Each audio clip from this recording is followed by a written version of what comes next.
नमस्कार, मी स्नेहल किचन या यूट्यूब चॅनलवर तुमचं सगळ्यांचं स्वागत करते। आज आपण हिरव्या मिरचीचं लोणचं कसं बनवायचं ते पाहणार आहे। त्यासाठी मी 250 ग्रॅम हिरवी मिरची घेतली आहे। प्रथम आपल्याला ही कट करून घ्यायची आहे। एका बाउलमध्ये मी कात्रीच्या साहाय्याने हिरवी मिरची ही कट करून घेते। तुम्हाला हवं तर तुम्ही चाकूच्या किंवा वेळीच्या साहाय्याने कट केली तरी चालेल। या शेपमध्ये आपल्याला हिरवी मिरची कट करून घ्यायची आहे। एका मिरचीचे 4 ते 5 तुकडे आपल्याला असे करून घ्यायचे आहे।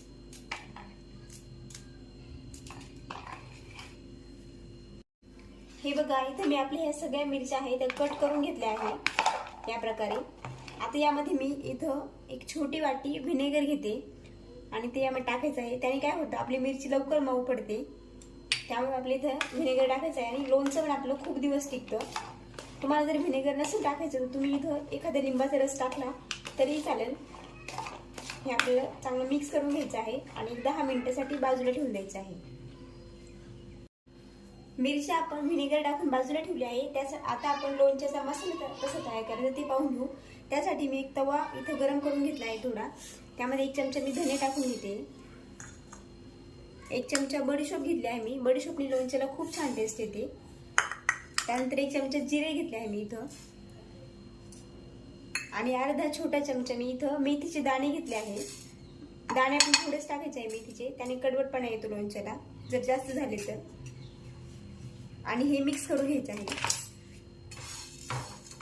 फक्त एक 30 ते 40 सेकंद आपल्याला हे भाजून घ्यायचं आहे। खूप पण जास्त वेळ भाजायचं नाहीये।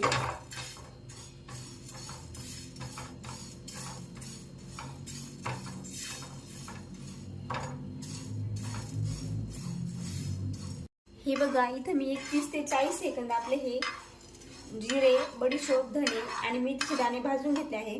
आता मी त्यामध्ये ही मोहरीची डाळ टाकून घेते। मोहरीची डाळ तुमच्याकडे जर नसेल तर तुम्ही अख्खी मोहरी आपण जी भाजीमध्ये रेग्युलर वापरतो ती टाकली तरी चालेल। आणि हे एखादं 30 सेकंद फक्त आपल्याला हे भाजून घ्यायचे आहे आणि काढून घ्यायचं आहे प्लेटमध्ये।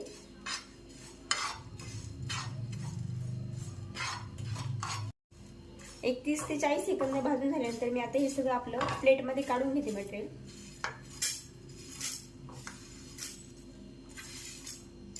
आणि आपल्याला हे एका मिक्सरच्या भांड्यामध्ये घेऊन असं थोडंसं आबोडधोबड बारीक करायचं आहे। खूप पण एकदम फाईन पेस्ट केल्यासारखं बारीक करायचं नाही।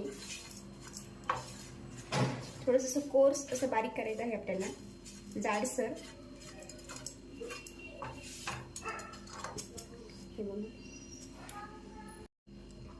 इथे मी पॅन मध्ये हे मोहरीचं तेल घेतलं आहे। ते आपल्याला कडकडीत असं गरम करून घ्यायचं आहे। मोहरीचे तेलाऐवजी तुम्ही आपलं घरातलं तेल वापरलं तरी चालेल किंवा शेंगदाण्याचं तेल वापरलं तरी चालेल। हे आपल्याला चांगलं कडकडीत असं गरम करून घ्यायचं आहे। हे बघा, तेल आपलं असं हे कडकडीत गरम झालं आहे। ते मी आता बाजूला ठेवते। धूर निघेपर्यंत आपल्याला हे तेल चांगलं कडकडीत गरम करून घ्यायचं आहे आणि गॅस बंद करते।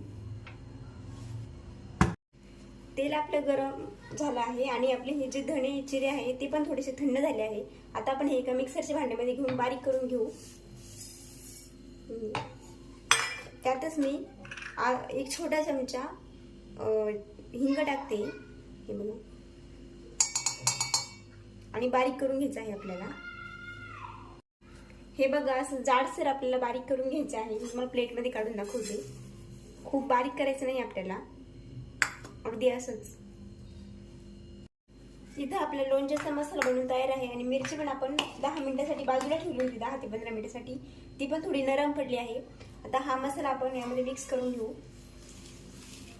मिरचीमध्ये आणि त्याच्यामध्ये आपल्याला चवीनुसार मीठ टाकून घ्यायचं आहे।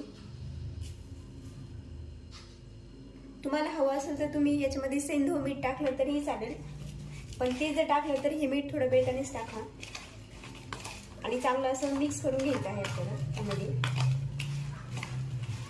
हे बघा, मिरचीला पूर्णपणे असं कोट करून घ्यायचं आहे।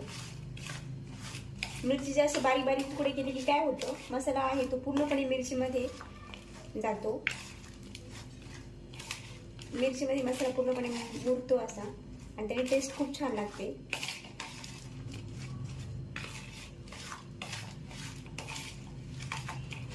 हे बघा, या प्रकारे पूर्णपणे असा मसाला आहे तो मिरचीला कोट करून घ्यायचा आहे आपल्याला।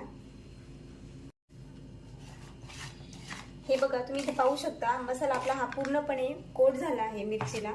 आता आपण जे तेल गरम करून घेतलं होतं ते यामध्ये टाकायचं आहे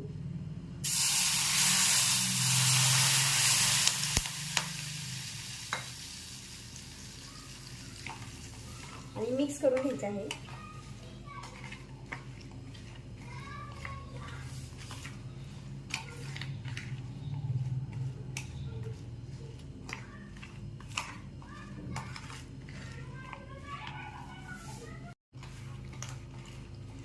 हे बघा इथं आपलं हे तेल पूर्णपणे लोणच्यामध्ये मिक्स झालं आहे. या प्रकारे आपलं हे हिरव्या मिरचीचं लोणचं तयार झालं आहे. आपल्याला हे 2 ते 3 दिवसासाठी मूर द्यायचं आहे. एखाद्या काचेच्या बरणीमध्ये लोणचं आपलं भरून ठेवायचं आहे आणि त्याला सुती कापडने बांधून ठेवायचं आहे. वरून मधून मधून त्याला दिवसातून 1 ते 2 वेळेस तुम्ही त्याला हलवून घ्यायचं आहे असं.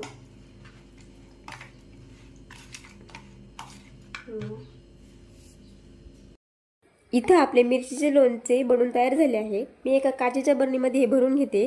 त्याआधी ही बरणी मी गरम पाण्याने स्वच्छ धुतली आहे, वाळवून घेतली आहे. तुमच्याकडे ऊन नसेल तर तुम्ही हेअर ड्रायरच्या साह्याने ही बरणी स्वच्छ सुकवून घेऊ शकता. त्यानंतर आपल्याला एक सुती रुमाल घ्यायचा आहे आणि बरणीचं तोंड त्याने बंद करायचं आहे. दिवसातून 1 ते 2 वेळेस आपल्याला ही बरणी अशी हलवून घ्यायची आहे, शेक करायची आहे. त्याने लोणचं खराब होत नाही आणि तेल पण सगळ्या ठिकाणी चांगलं मुरतं. तुम्हाला ही माझी रेसिपी आवडली असेल तर चॅनलला नक्की सबस्क्राईब करा आणि बाजूच्याच बेल आयकॉनला देखील क्लिक करा. त्याने काय होईल, मी रोज ज्या रेसिपी अपलोड करते त्या तुम्ही मिस करणार नाही.